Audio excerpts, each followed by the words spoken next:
Les victimes de la traite transatlantique et leurs descendants ont façonné l'économie, la politique, la spiritualité, l'art, la culture et le sport du Brésil. L'âme de l'Afrique même imprègne le Brésil contemporain.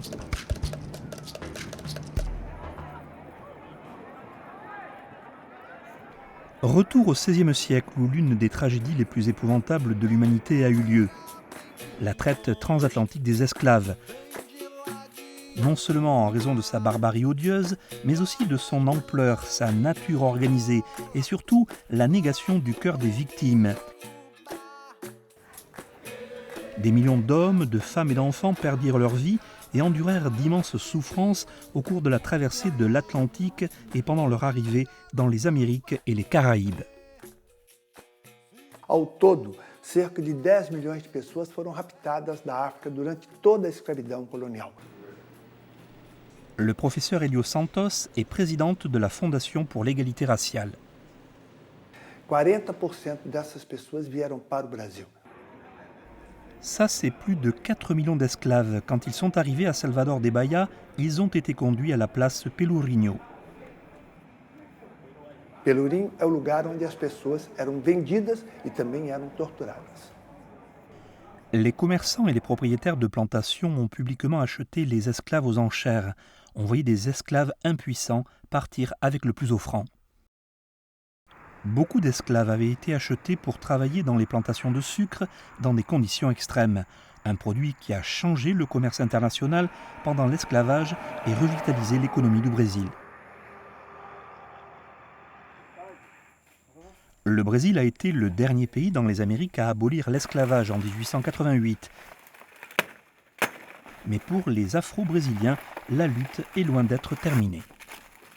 E aí, como diz assim, 20 anos para cá, né, aí veio uma dizendo que é herdeira, né, que era filha de Ronaldo, né, neta de Cazuza, querendo para a gente sair daqui. Une parcelle de terrain sur laquelle, pendant 34 ans, les ancêtres de Sandra dos Santos ont travaillé et vécu pendant des générations.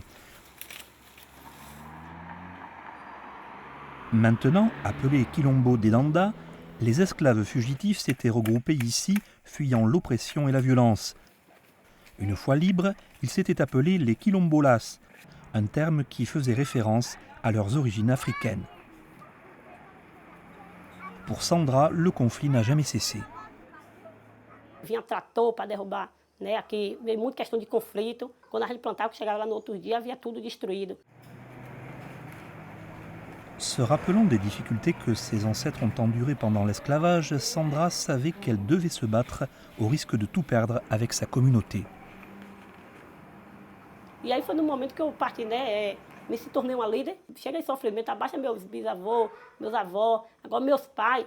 Eu não vou querer isso, né, futuramente. En 2003, Sandra a entendu parler d'une nouvelle loi gouvernementale qui pourrait l'aider à sauver Danda. Elle se tourna alors vers l'INCRA, l'Institut national pour la colonisation du Brésil et la réforme agraire, pour en savoir plus.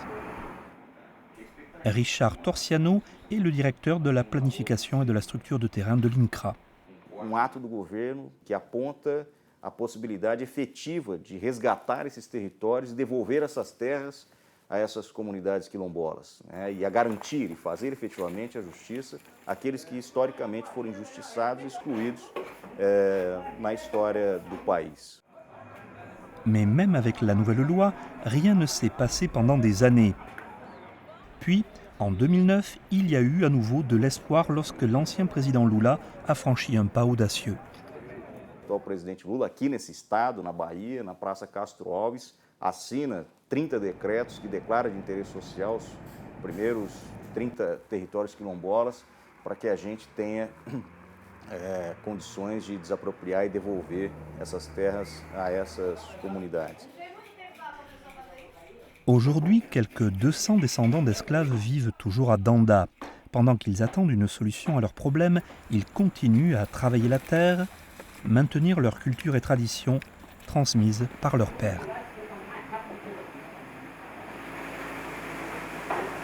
En reconnaissance de leur contribution à l'histoire de l'humanité et pour promouvoir et protéger les droits humains, les Nations Unies ont lancé une décennie internationale des personnes d'ascendance africaine qui a commencé en janvier 2015.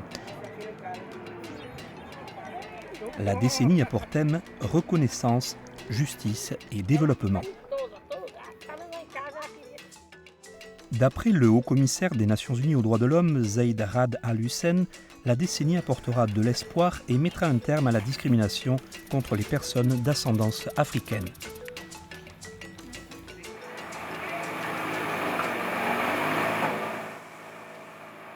La justice avance lentement.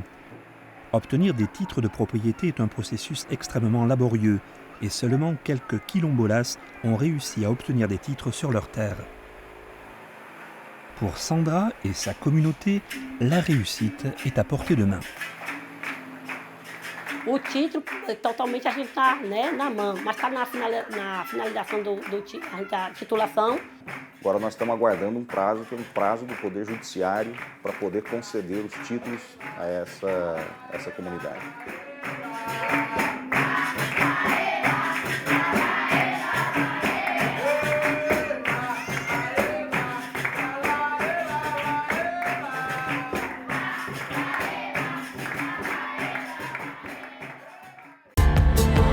Un reportage réalisé par Marie Ferreira et Olivia Jonas pour les Nations Unies.